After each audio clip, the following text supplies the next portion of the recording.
Hey, before we roll into the video here, guys, I just want to have a little disclaimer here. You might want to turn your volume up on your device that you're watching this off of, either your phone, your TV, computer, whatever it be, because I shot part of this with my cell phone because I forgot my camera, and it did not pick up. I was talking low, not a whisper, but I was talking low enough that apparently the microphone on my phone didn't pick up my voice, but it picked up every other noise in the timber, and I don't remember exactly 100% what I said. So even though the train was a quarter or a third of a mile away, you can hear the train better than you can hear my voice. So I apologize ahead of time here. Just go ahead and turn your volume up. Not the whole video is not that way, just more or less the beginning of it. Sorry. It's Monday the 14th.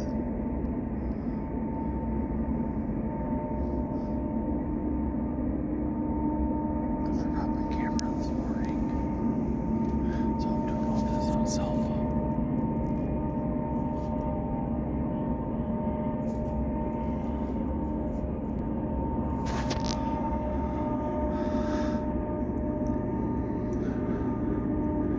I had deer everywhere this morning as soon as I got here. Noisy train. I probably won't get much footage today, so I'll just combine a few days worth of footage here, depending. It's about 30 degrees, the nicest morning yet. Been a while since I've had it this long.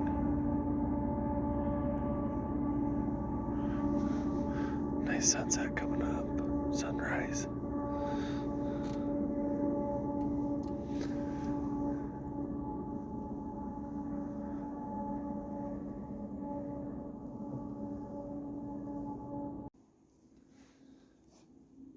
Okay, it's about 3:45 in the afternoon on Monday. Here I had a ton of activity this morning, so much that I couldn't even get my camera out because I didn't want to spook what I had. Had a doe and estrus come through, and I had a real nice 4x4 buck that I had every intention on taking if I hadn't had a button buck and a little four-corn more or less watching me, at least within a stone's throw. So you see where that dead tree is right there. The four-corn actually bit it down right there. The 4x4 came through the trees right here and headed on out back there. He hung out back in there for quite a while.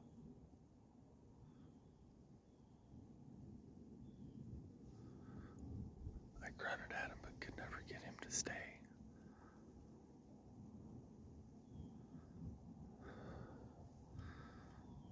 And the button buck just kind of made its way through.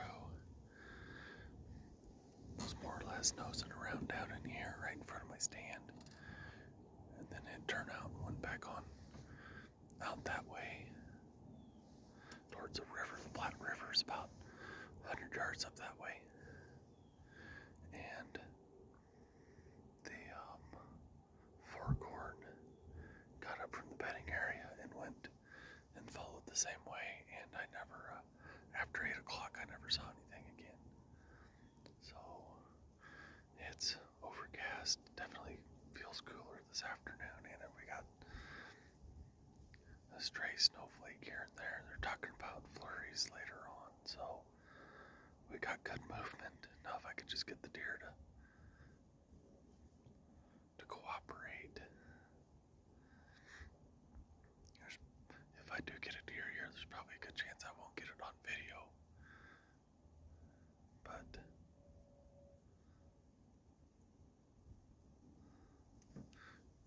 That's probably 100 yards to the south, hunting. He's sitting on the ground clearing the trees. Well, I know if I stay, I'm okay. So, anyways, let's see what we can do. Okay, we're afternoon here. Getting an earlier start today. We're doing a different walk-in. We're walking the edge of the field instead of down across the center.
Okay, recap of the night here. About 4:30,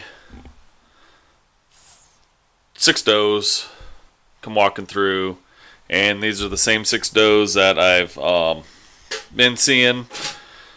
4 of them were together in one group, and then 2 were in another group, or come in a different way.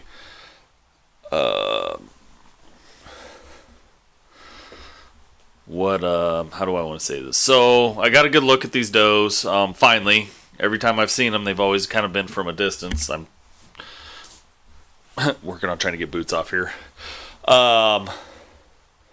walk basically straight under my stand.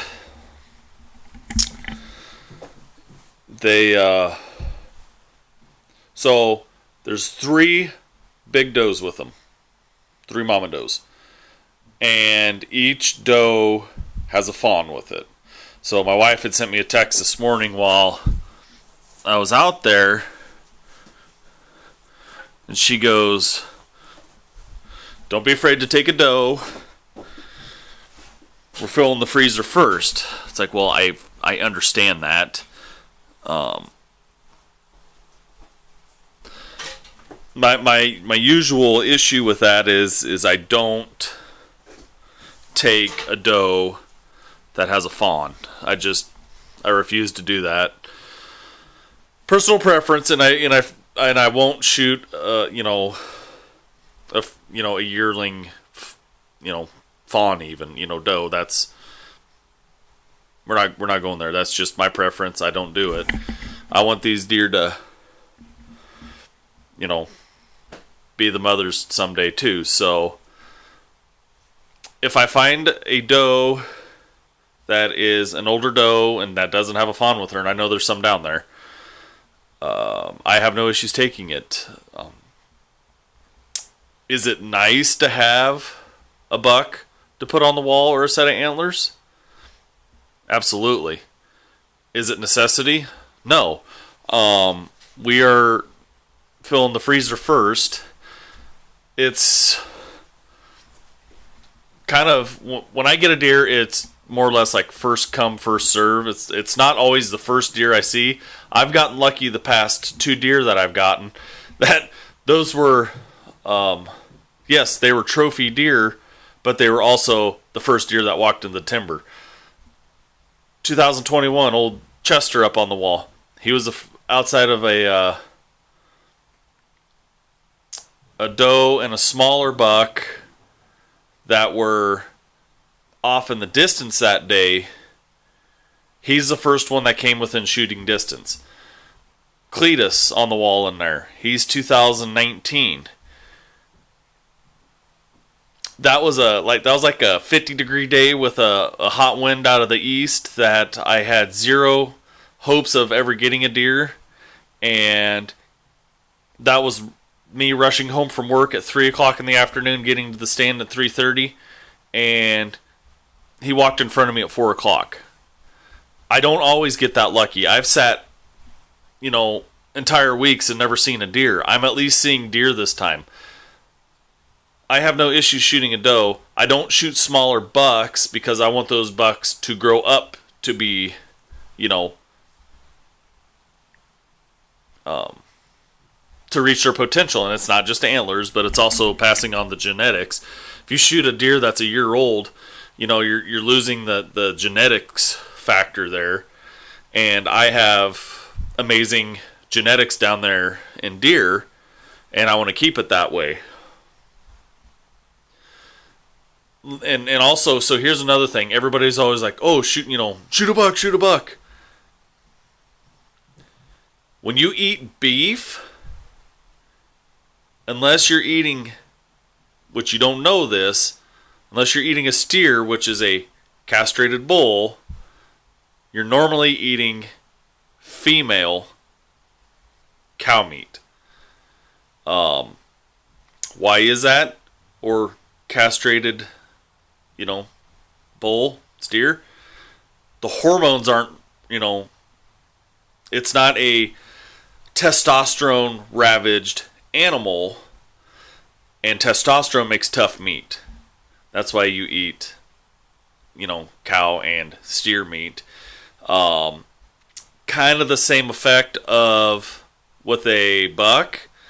When you have a mature buck that's 3, 4, 5 years old, that is just absolutely been, just a monster buck that he's been testosterone ravaged. So he is more likely going to be tough. Probably not bad on the flavor wise, but he'll still be tough. You're not going to get that shooting a doe. Everybody's all like, oh, you're hunting, you need to shoot a buck, forget getting does. Doe meat is absolutely, tender, perfect, no different than, other than it being extremely, extremely lean, and yes, the flavor factor, but the muscle is not going to be grainy and tough. So there is nothing wrong with shooting a doe. I'm okay with it.